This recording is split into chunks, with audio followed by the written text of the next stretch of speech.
திருச்சிற்றம்பலம். திருமூலரையா திருவடிகள் போற்றி போற்றி, குருவடியும் திருவடியும் வணங்கி இந்த பதிவை ஆரம்பிக்கலாம். நண்பர்களே, இந்த பதிவோட உண்மைத்தன்மையை நீங்கள் தான் ஆராய்ந்து பார்க்கணும். ஏன் அப்படின்னா, உங்களுக்குள் மட்டும்தான் இறைவன் இருக்கிறார் என்று உணரும் பொழுது தான் இதனுடைய உண்மைத்தன்மை அப்படிங்கிறது தெரியும். பெரும்பாலுமானவர்களுக்கு மனதில் இருப்பது என்னவென்றால், இறைவனை வழிபடுகின்றோம், இறைவனை வழிபட்டாலும் வாழ்க்கையில் எந்த மாற்றமும் வரவில்லையே அப்படிங்கிற ஒரு ஏக்கம் எப்பொழுதுமே இருந்து கொண்டே இருக்கும்.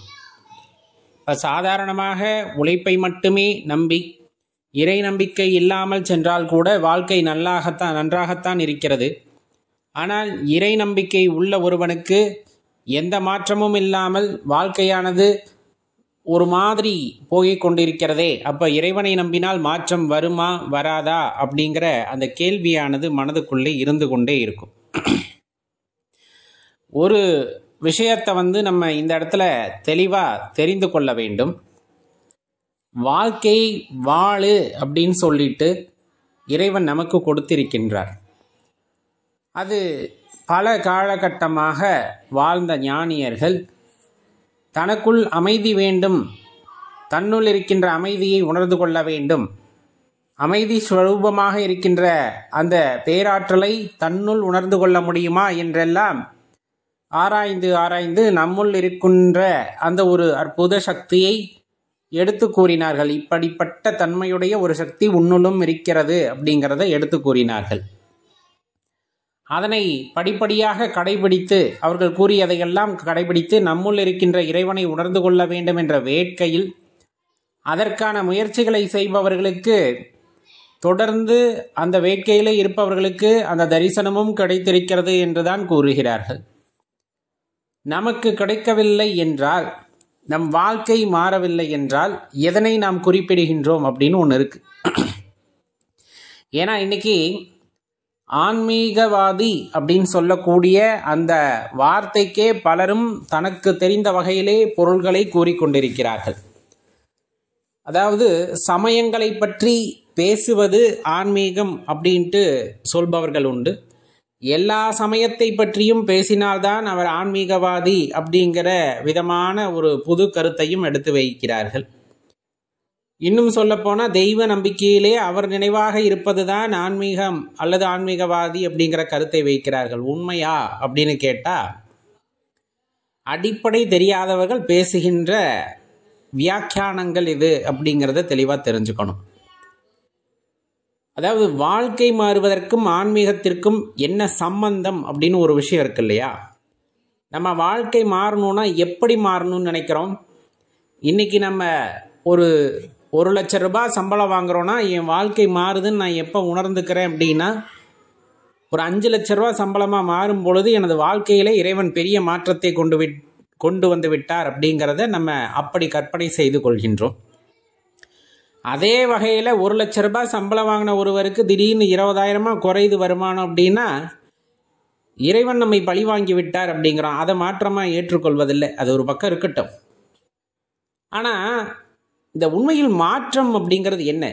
ஆன்மீகத்தில் செல்பவர்களுக்கு, இறைவனை வழிபடுவர்களுக்கு மாற்றம் அப்படிங்கிறது எங்கே வரணும், எப்படி வரணும், அதுதான் முக்கியமான விஷயம்.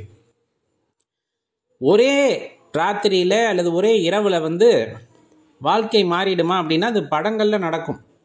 ரொம்ப அபூர்வமாக, ரொம்ப என்ன சொல்கிறது, 100 கோடி 200 கோடி பேத்தில் ஒருத்தருக்கு வேணால் திடீர்னு ஒரு அதிர்ஷ்டம் அடித்து பணம் நிறையா வரும். ஆனால் வாழ்க்கை மாறும்லாம் சொல்ல முடியாது. வேண்டும் என்று நினைத்திருப்பவர்களுக்கு எது கொடுத்தாலும் பத்தாது அப்படிங்கிறது தான் பதில் வரும். இன்னும் வேணும், இன்னும் வேணும். அப்போ அவங்க வாழ்க்கையில் எப்படி மாற்றம் வரும்? மாற்றமும் வராது, ஒன்றும் வராது. உண்மையான மாற்றம் அப்படிங்கிறது ஆன்மீகத்தால் தான் வரும். ரொம்ப உறுதியாக நம்மளால் சொல்ல முடியும். சிவபெருமானை வழிபட்டு அந்த ஆன்மீகத்திற்குள்ளே செல்பவர்கள் வாழ்க்கையில் மாற்றம் உறுதியாக வருகிறது. அது எப்படிப்பட்ட மாற்றம் அப்படின்னா, சாதாரண மனிதனாக நாம் இருக்கின்றோம் அப்படிங்கும்போது ஒரு வினை நம் வாழ்க்கையில் நடக்குது அப்படின்னா அதற்கு 1000 காரணங்கள், நிறைய குறை சொல்வோம். அவங்கனால வந்தது, இவங்கனால வந்தது, இப்படி வந்தது, அப்படி வந்தது, இதற்கும் எனக்கும் தொடர்பில்லை, இந்த மாதிரி நிறைய விஷயங்கள்ல போட்டு மனசு குழப்பிக்கும். எப்போ பார்த்தாலும் சோகமாக இருக்கிறது எப்படி அப்படின்னே தேடி ஓடும் மனசு. எந்த இடத்துல குறை சொல்லலாம் எப்படி அப்படிங்கிற மாதிரியே ஓடும்.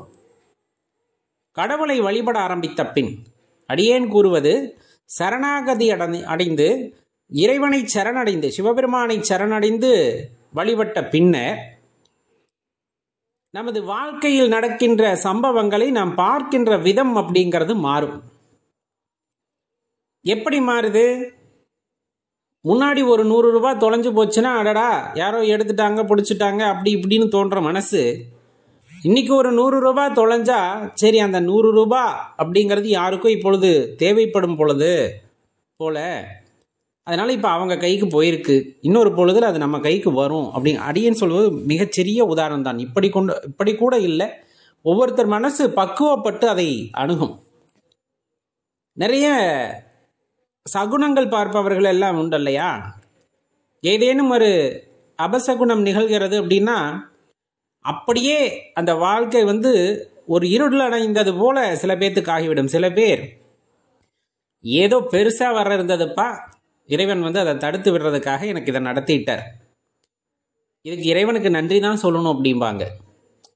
அதை அணுகுகின்ற விதம், நமது வாழ்க்கையிலே நிகழக்கூடிய ஒவ்வொரு விஷயத்தையும் அணுகுகின்ற விதம் அப்படிங்கிறது மாறும். எப்போ அப்படின்னா, இறைவனை உண்மையாக வழிபட்டால், உண்மையாக ஆன்மீகவாதிகளாக மாறும் பொழுது வாழ்க்கையில் நடக்கக்கூடிய விஷயங்களை பார்க்கின்ற விதம் அப்படிங்கிறது, அதை அணுகுகின்ற விதம் அப்படிங்கிறது மாறும், முற்றிலுமாக மாறும். அதுதான் அங்கே உண்மையான மாற்றம் உங்கள் வாழ்க்கையில் வந்திருக்கிறதா அப்படின்னு பாருங்களேன். சாமியை கும்பிடும் பொழுது இப்போ எல்லாம் நான் எதையுமே கேட்கறது இல்லைங்க அப்படிங்கிற மனசுக்கு வந்துட்டீங்களா அப்படின்னு பாருங்க. முன்னாடியெல்லாம் போவோம், கோயிலுக்கு போனால் அடியேன் உட்பட எல்லாருமே ஆரம்ப காலகட்டத்தில் கோயிலுக்கு போனோம்னா என்ன வேண்டுவோம், எல்லாத்தையும் நல்லா வச்சிருங்க. இப்பயும் நல்லா தான் வச்சிருக்காரு, இருந்தாலும் எல்லாத்தையும் நல்லா வச்சுக்குங்க. நிறைய பணம் கிடைக்கணும், பொருள் கிடைக்கணும், புகழ் கிடைக்கணும், அந்தஸ்து கிடைக்கணும், எங்கள் கம்பெனி இன்னும் பெருசாக வளரணும், இன்னும் பேங்க் பேலன்ஸ் அதிகமாகணும், இந்த மாதிரி கேட்டவர்கள் உண்டா அப்படின்னா கண்டிப்பாக எல்லோர் மனதிலும் அது இருந்திருக்கும், எல்லோரும் கேட்டிருப்போம். இப்போ போய் நிற்கிறோம், அந்த ஆன்மீகத்தில் போனதுக்கப்புறம் சிவபெருமானை சரணடைந்து வழிபட ஆரம்பித்ததற்கு பின்னாடி எல்லாத்தையும் நல்லா வச்சுக்குங்க அப்படிங்கிற வார்த்தை கூட வர்றதில்லை. எல்லாத்தையும் நல்லா தான் வச்சுருக்கார். யாருக்கு எப்போ எதை கொடுக்கணுமோ அதை பார்த்து பார்த்து தான் கொடுக்குறார். அப்புறம் என்ன போய் அவர்கிட்ட உத்தரவிட வேண்டியதற்கு இல்லையா? அது தோணவே மாட்டேங்குது. இப்போ எல்லாம் வர வர அந்த ஆன்மீகத்தில் இருக்கிறவங்க யாரை கேட்டாலும் அதெல்லாம் இல்லைங்க, போவோம் நிற்போம் அப்படியே ஒரு 5 நிமிஷம் அவரை பார்த்துக்கிட்டே இருக்கணும்னு தோணும், பார்த்துக்கிட்டே இருப்போம், அதுக்கப்புறம் திரும்பி வந்துடுவோம். அங்கே அதுதான் பதிலாக இருக்கும். ஏங்க ஏதாச்சும் கேட்டிங்களா? வீடு வேணும்னு கேட்டிங்களா? காரு வேணும்னு கேட்டிங்களா? பங்களா வேணும்? எதுக்கு அதை கேட்டுட்டு அதுக்கப்புறம் அதுக்கு துணை வேண்டுதல் இன்னொன்று வைக்கணும்? தேவையே இல்லை. அவர் கொடுத்தா அது நமக்கு வாழ்க்கையில் ஒரு அங்கம், ஏதோ காரணத்துக்காக கொடுக்குறார் அப்படின்ட்டு போயிடுறோம். கொடுக்கலையா நல்லதுக்குன்ட்டு போயிடும். இதுதான் வரக்கூடிய அந்த மாற்றம் வாழ்க்கையிலே. எது நடந்தாலும் அது காரண காரியத்தோடு தான் நடக்கிறது அப்படிங்கிறத உணர்ந்துக்கிட்டு வாழ்க்கையில் வருவதை எதிர்கொண்டு அப்படியே கடந்து போகக்கூடிய அந்த ஆற்றல் அப்படிங்கிறது நமக்குள்ளே வந்துருச்சு அப்படின்னா அதுதான் ஏற்படுகின்ற மிகப்பெரிய மாற்றம். ஆனால் இன்றைக்கும் சில பேர் சுவாமியை சரணடைந்து விட்டதா நினச்சிக்குவாங்க.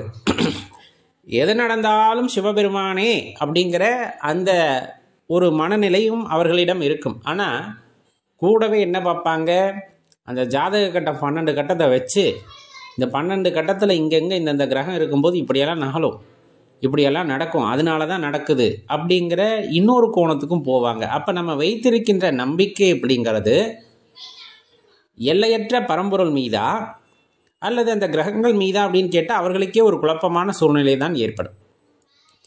இந்த கட்டங்களில் கூட சில விஷயத்தை அறுதியிட்டு கூறியிருப்பார்கள். உங்கள் வாழ்க்கையில் இது இன்றைய தினத்தில் நடந்தே தீரும் அப்படின்னு சொல்லியிருப்பாங்க.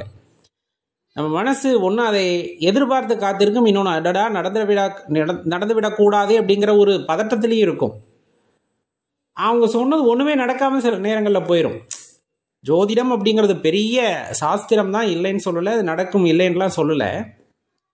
ஆனால் அவர்கள் கணிப்பு 95% நடந்தாலும் 5% விதிவிலக்கு அப்படிங்கிறது அங்கே இருக்கத்தான் செய்கிறது. அதுதான் நம் கொண்ட பக்திக்கு கிடைக்கின்ற சன்மானம் அப்படிங்கிறத இறைவனை முழுமையாக சரணடைந்தவர்களுக்கு மட்டுமே தெரியும். நிறைய சொல்லியிருந்தாங்கங்க, இவ்வளோ கஷ்டம் வரும், அவ்வளவு பிரச்சனை வரும், எல்லாம் சொல்லியிருந்தாங்க. இந்த காலம் உனக்கு தாண்ட முடியாத பெரிய கஷ்டங்களையெல்லாம் ஏற்படுத்தும் அப்படின்னு சொன்னாங்க. ஆனால் எனக்கு ஒன்றுமே தெரியலைங்க. அது வந்ததும் தெரியல, கடந்து போனதும் தெரியல. ஏன்? அப்பன் கூட இருந்தார், கையை பிடிச்சிட்டு கூட்டிகிட்டு போனார். எது வந்தாலும் அவர் பார்த்துக்கிட்டாரு. நான் அப்படியே பார்த்துட்டு அப்படியே கடந்து போயிட்டேன். அந்த பக்குவ நிலை தான் வாழ்க்கையில் ஏற்படுகின்ற பெரிய மாற்றம் அப்படின்னு சொல்லக்கூடியது. நமக்குள்ள அந்த இறைவன் இருக்கிறார் என்பதை உணர்ந்து கொண்டு அந்த ஒரு தன்மையை நமக்குள் வளர்த்து கொள்ளும் பொழுது பெரிய மாற்றமானது மனதிலே நிகழும். வாழ்க்கையை அணுகக்கூடிய விதம் அப்படிங்கிறது நம்ம வாழ்க்கையிலே நிகழும். அப்படி நிகழ்ந்ததுன்னா நம்ம வாழ்க்கையிலையும் ஒரு பெரிய மாற்றம் உண்டாயிருக்கிறது அப்படிங்கிறத நம்புங்க. இல்லை, இன்னுமே நான் சில நபர்களை சார்ந்து தான் இருக்கின்றேன், இறைவனிடம் இன்னும் கேட்டுக்கொண்டு தான் இருக்கின்றேன், பாடல் பாடி கேட்கின்றேன், அழுது கேட்கின்றேன், இன்னும் என் வாழ்க்கையில் எந்த மாற்றமும் வரவில்லை அப்படின்னு சொன்னால் இனிமேலும் நம்ம வாழ்க்கையில் எந்த மாற்றமும் வராது. நம்மை நாம் உணர வேண்டும், நமக்குள் இருக்கின்ற அந்த பெரும் கருணையை உணர வேண்டும், அன்பின் ஆழத்தை உணர வேண்டும், எல்லாம் இறைவனே அப்படிங்கிற அந்த ஒரு தன்மை வேண்டும், ஒருவனே இறைவன் அப்படிங்கிற அந்த தன்மை நமக்குள் வேண்டும். இந்த மாதிரி எண்ணங்கள் வளர வளர எது நமக்கு தேவையோ அதை இறைவன் மட்டுமே கொடுக்க முடியும், அதையும் நல்லபடியாக கொடுப்பார் என்ற எண்ணத்தில் நாம் செய்கின்ற கடமையை ஒழுங்காக செய்து கொண்டிருக்கின்றோம். அதில் எந்த தொய்வும் இல்லை. எதிர்பார்ப்பு நாம் செய்கின்ற வேலைக்கு இருக்கலாம், ஆனால் எனக்கு அது வேண்டும் இது வேண்டும் என்று கனவு மட்டுமே கண்டு கொண்டிருந்தால் இங்கு எதுவுமே நடக்கப் போவதில்லை. செய்கின்ற வேலைக்குத்தான் கூலி கிடைக்குமே தவிர செய்யாத வேலைக்கு கூலியை எதிர்பார்ப்பது மிகப்பெரிய பாவம் அப்படிங்கிற அந்த தாற்பயத்தை கூட நம்ம உணர்ந்துக்கலன்னா இப்போ இந்த மனிதராக பிறந்ததில் என்ன ஒரு நியாயம் இருக்க போகிறது என்று உணர்ந்து பாருங்களேன். இறைவனை வழிபட்டால் வாழ்க்கையில் மாற்றம் வருமா? வரும். நம் வாழ்க்கையை அணுகக்கூடிய அந்த விதம் அப்படிங்கிறது கட்டாயமாக மாறும். உணர்ந்து பாருங்கள், கண்டிப்பாக உங்கள் வாழ்க்கை ஒரு இனிப்பான விஷயமாக இருக்கும்.